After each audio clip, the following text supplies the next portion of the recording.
Good morning. செம்ம மழை பெய்யுது.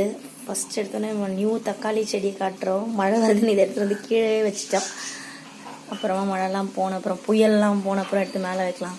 இதில் பாருங்கள் எவ்வளோ தக்காளி வந்திருக்கு தெரியுதா உங்களுக்கு? குட்டி குட்டி தக்காளி நிறைய வந்திருக்கு. ஸோ இந்த பூவெல்லாம் கொட்டிடுமேன்னு சொல்லிட்டு நாங்கள் வந்து கீழே எடுத்துகிட்டு வந்து வச்சுட்டோம். மேலே போய் குயிக்காக செடி காட்டிடுறேன் உங்களுக்கு.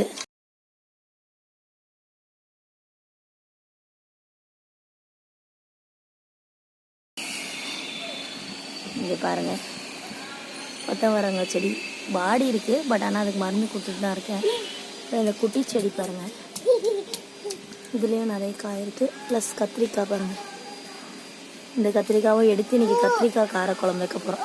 அம்மா பறிக்கணுமா, அதான் வாங்கம்மா.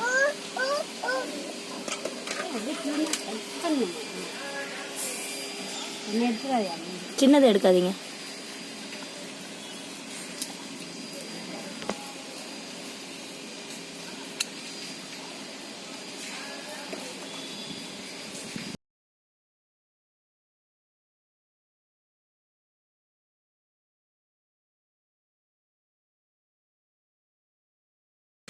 இதில் என்ன தெரில, அதுக்கப்புறம் பூ வரல. அந்த செடியும் எல்லோ ஆகிட்டே போகுது. அதுக்கு மருந்து போட்டுட்ருக்கேன். கட்டணும் கையில் கிட்ட வந்து. அதாவது 10 கொத்தவரங்காய் வந்தால் கூட அதில் சும்மா வெங்காயம், பருப்புலாம், உளுந்து பருப்பு அதெல்லாம் போட்டு பொரியல் பண்ணால் செம்ம டேஸ்ட்டாக இருக்குது. வீட்டில் வளர்கிறதுனாலே என்னன்னு தெரில, ரொம்ப டேஸ்ட்டாக இருக்குது. எடுத்துருங்க அது. வேண்டாம் வேண்டாம் விட்டுருங்க. இங்கெல்லாம் இருக்குது பாருங்க, சைட்லலாம் எடு.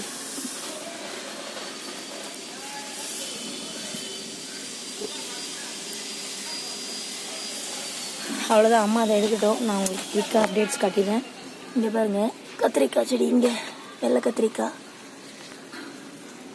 சூப்பராக இருக்குல்ல, குண்டு பல்பு மாதிரி. அப்புறம் மழைக்கு சேதாரமான ஒரே செடி இந்த கீரை. ஃபுல்லாக சாஞ்சி போச்சு. ஆனால் செம்மையாக வந்தது. எனக்கு இப்போ தான் 2 நாளாக தலைவலி சரியாச்சு. அதுக்கப்புறம் கிடச்சது பார்த்தீங்கன்னா, அம்மாவுக்கு கொத்தவரங்காய் செய்யணும்னு சொல்லிட்டு தான் நான் வந்து இது பண்ணேன். முக்கியமாக எடுத்தேன். பார்த்தா ஒரு இதுதான் நமக்கு கிடச்சிச்சு இன்னைக்கு. இப்போ தான் நான் எடுத்தேன். அதை நான் வீடியோ கூட போடலை. ஒரு 15-20 கொத்தவரங்காய் எடுத்தேன் போன வாரத்தில். அதுக்கப்புறம் 3 கத்திரிக்காய். இதை வச்சு கத்திரிக்காய் காரக்குழம்பு பண்ணி இதை கொஞ்சமாக பொரியல் பண்ணி மம்மி கொடுக்க போகிறேன். அதான் ஜோஹான் இருந்தான், அதான் ஓடி வந்துட்டேன் நான் கீழே. கடாயில் காட்டுறேன்னு நினைக்காதீங்க, அவசரத்துக்கு தான் எடுத்துகிட்டு ஓடினேன்.